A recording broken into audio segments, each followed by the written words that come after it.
Hey, hi everybody. My name is Bill McPhee. Welcome to Helping Parents of Mentally Ill Children. Um, tonight's broadcast is live, and it's as I do every Sunday night at 9 p.m. Eastern Time, Canadian time. And I'm overlooking the Niagara River. It's dark out, obviously. It's night, and I can see the skyline of the skyline of Buffalo. And Fort Erie, Ontario is not too far from Buffalo, New York, just across the river and at the mouth of Lake Erie. And the Niagara River actually flows all the way down to Niagara Falls, about 20 miles down the river it goes and hits Niagara Falls. So we're kind of close to Niagara Falls, and I know a lot of people don't know where Fort Erie is, but you know where Niagara Falls is, and that's where we are. So basically, tonight we're going to talk about positive and negative symptoms of schizophrenia. But before I do that, I just want to let you know that we had a little excitement here last night with our dog Lucy. Usually, I take Lucy for walks in the morning, and my daughter Hannah usually takes her at 4 p.m. in the afternoon there.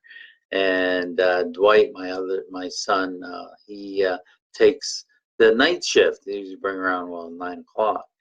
But yesterday, Dwight was working last night, so I took her out in the morning as usual, and then Dwight took her at 4, and then it was Hannah's turn to take her at 9. And Hannah had her going out the door with the leash in hand, and she forgot the poop bag, so she kind of came in to get them.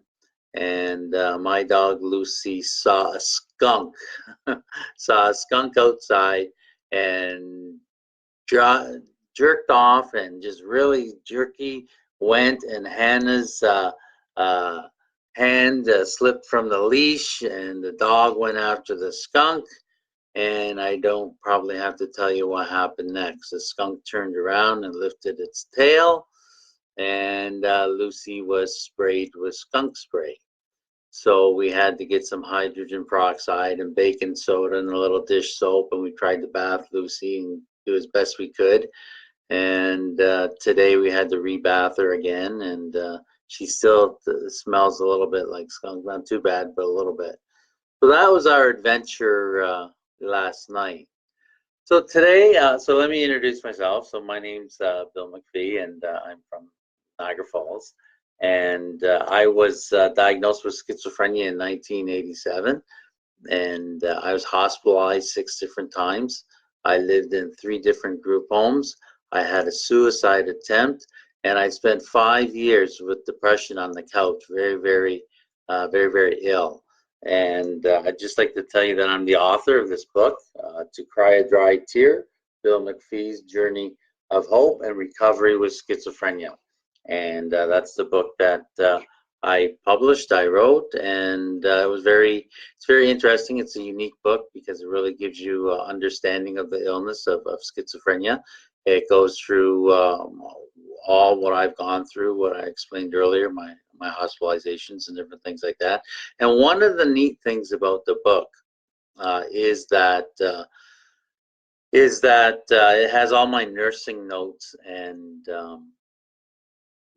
doctor's notes in it, which is very rare for a book to have that. And so really that book gives you hope, it gives you understanding and education on schizophrenia. It really takes you into the mind about what's going on in somebody with schizophrenia. And that's what we're going to talk a little bit about tonight. Last week we talked about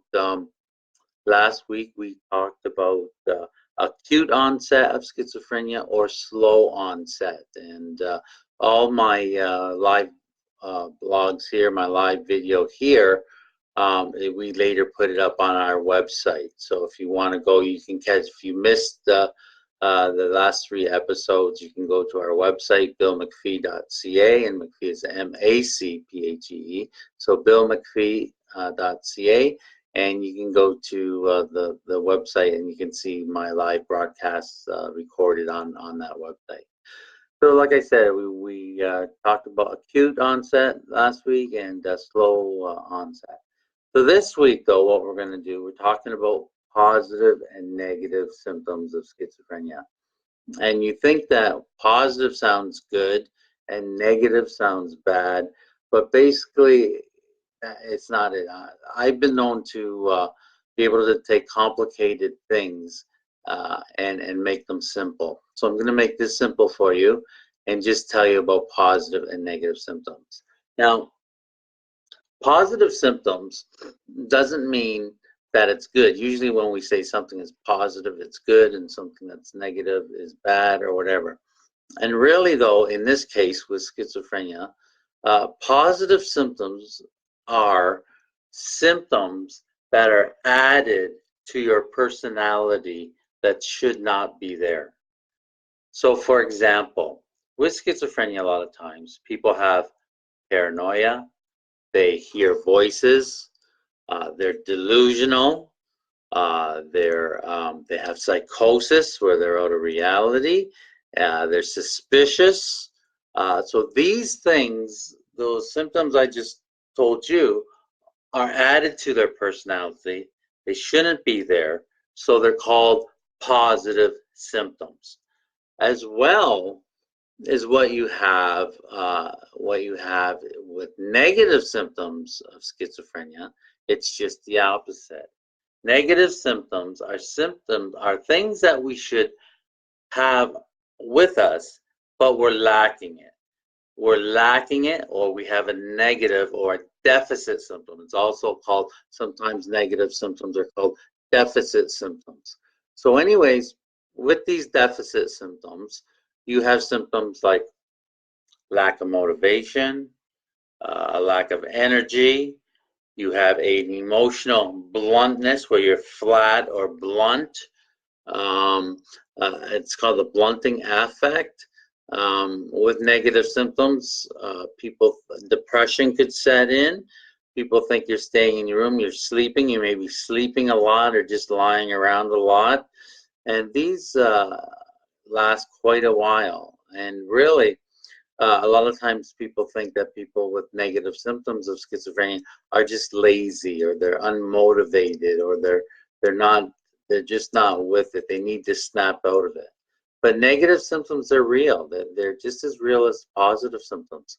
And the goal is to get rid of your positive symptoms, to get back into reality, to get those things that are added to your personality, to get them under control. Again, the things like hallucinations and paranoia and delusions and hearing voices. We need to get those things away from us, and what that does. And usually, what helps with that is medication. That's really the purpose of antipsychotic medication, is basically to bring you back into reality and to actually get rid of those positive symptoms.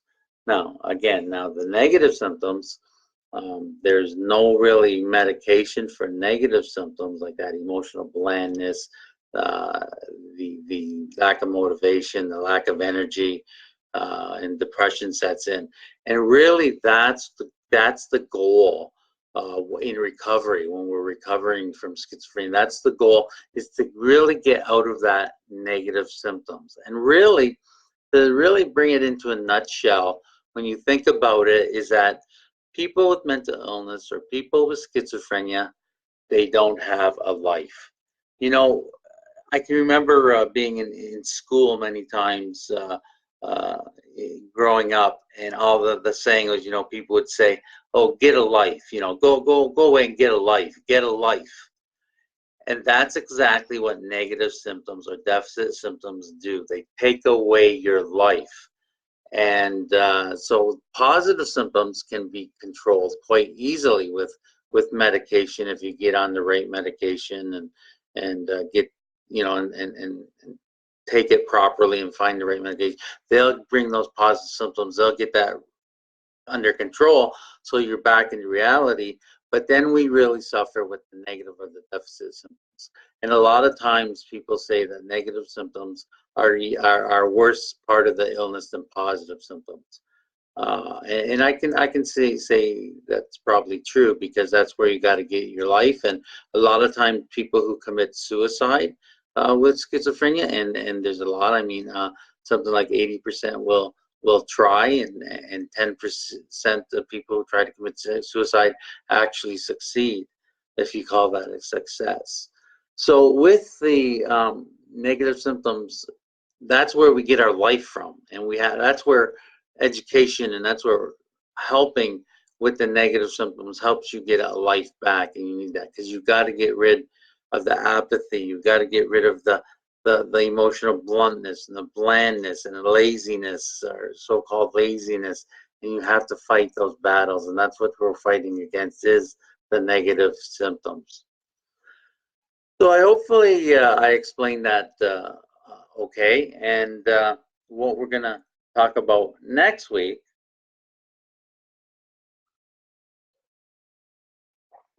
So next week, what we're going to talk about is we're going to start breaking down the positive and the negative symptoms one by one. And next week on Sunday at 9 p.m. Eastern Time in Canada, we're going to talk about paranoia. Paranoia is a positive symptom with schizophrenia, and it's a very common symptom. A lot of times people, even with bipolar, a lot of times people with schizophrenia or bipolar deal with paranoia. So next week, we're going to deal with paranoia, and I ask you to please share this video, and it will be on my website as well at Mcphee.ca. And again, I'm the author of To Cry a Dry Tear, Bill McPhee's Journey of Hope and Recovery with Schizophrenia.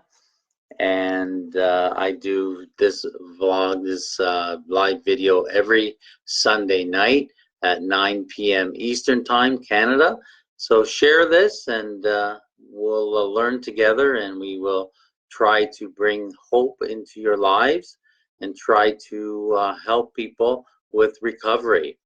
And I don't know if ever a lot of people ever thought too much of recovery, but what recovery really is basically getting to a point where you can say, I wouldn't want to be anyone else other than I am who I am today. And that's the definition of recovery, in my opinion. So I'm going to let you go, and next week we'll come back and we'll talk about paranoia. And in the meantime, please share. Go to my website, BillMcPhee.ca, for the book if you want to purchase it.